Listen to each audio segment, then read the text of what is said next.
Formal nang ipinakilala ni Ferdinand Marcos Jr. ang senatorial candidates para sa halalan 2025. Andito na naman yung mga tatakbo ng mga wala namang ginawa sa Senado. Puro lang forma, puro lang hilata. Ilan lamang sa mga babanggitin ko ang talaga nga namang kilalang kilala ng ating mga kababayan. Siyempre, pinakaunang-una sa listahan, si DILG Secretary Benhur Abalos, Makati Mayor Abby Binay, Senator Pia Cayetano, Senator Bong Revilla, Senator Amy Marcos, former Senator Manny Pacquiao, at marami pang iba. Para sa lahat ng mga kababayan natin dyan, paalala lang, maging mapanuri tayo sa lahat ng mga iboboto natin. Talaga nga namang karapat dapat umupo sa Senado. Andiyan na naman maglalabasan na naman yung mga platapormang puro lang mabulaklak na mga salita na mga wala namang ginawa sa Senado kundi magnakaw lang sa kaban ng bayan.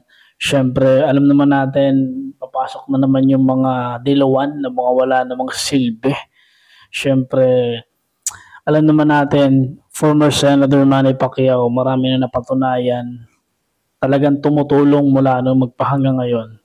Kilalang kilala natin si Manny Pacquiao bilang matulunging tao. Alam natin yon, kamatik. Siyempre, sino ba naman ang hindi makakilala sa nag-iisang 8th Division World Champion, Manny Pacquiao, di ba? Alam naman natin yung kamatik. Siyempre, nagbabalak din yata tumakbo sa Senate. Nagbabalak din yata tumakbo tong si Ping Lacson at yung asawa ni Sharon Cuneta na ewan ko. Na puro drama lang sa buhay niya, paiyak-iyak pa. Siyempre, alam naman natin yon. Hindi naman mawawala sa mga Pilipino yun eh. Konting paalala lang sa lahat ng mga kababayan natin na buboto sa halalan 2025.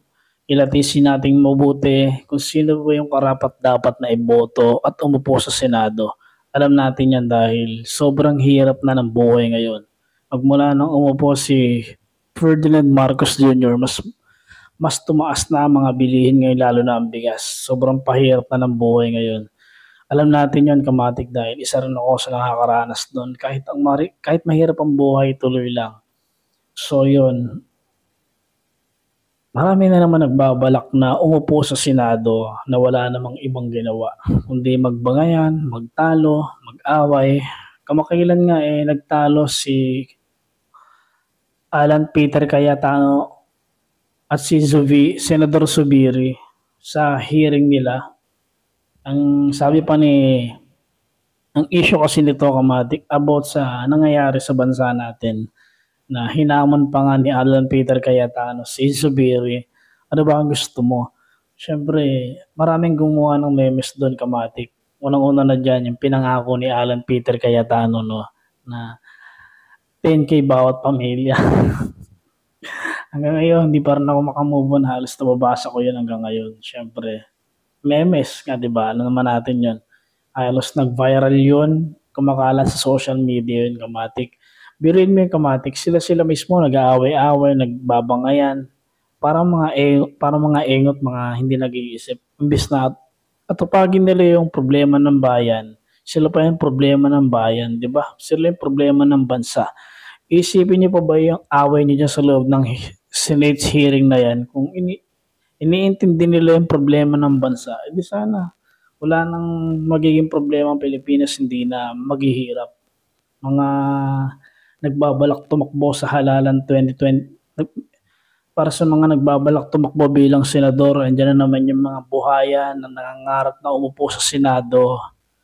Paalala lang, kilatisin nyo ng mabuti kung sino yung karapat dapat na umupo bilang senador, kamatik. So yun, kamatik, hanggang dito lang ang video na ginawa ko dahil masyado nang mahaba.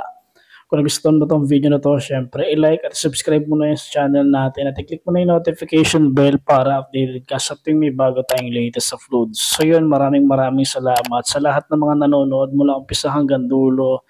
Maraming salamat sa inyong suporta, kamatik. Alam ko na sisikapin kong gumawa ng content na alam kong kapupulutan nyo ng aral, kamatik. So yun, maraming salamat sa tunay na suporta nyo.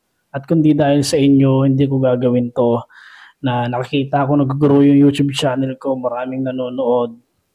Hayaan niyo po, magbibigay ako ng tamang news updates sa mga nangyayari sa bansa natin. Maraming salamat.